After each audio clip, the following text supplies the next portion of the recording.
ছাত্রদল, যুবদল, স্বেচ্ছাসেবক দল ও জাতীয় নাগরিক পার্টির পাল্টাপাল্টি কর্মসূচিকে কেন্দ্র করে হবিগঞ্জ পৌর এলাকায় ১৪৪ ধারা জারি করেছে জেলা প্রশাসন।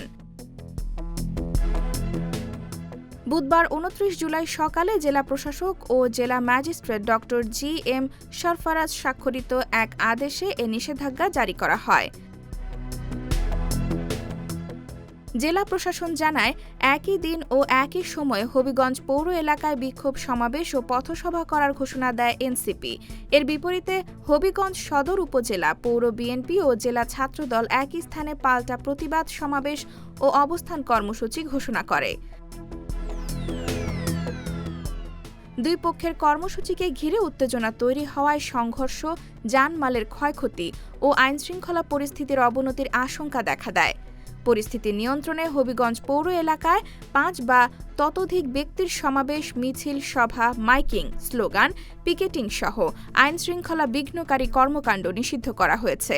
আদেশটি তাৎক্ষণিকভাবে কার্যকর হয়েছে এবং পরবর্তী নির্দেশ না দেওয়া পর্যন্ত বহাল থাকবে। IBTV USA, new York.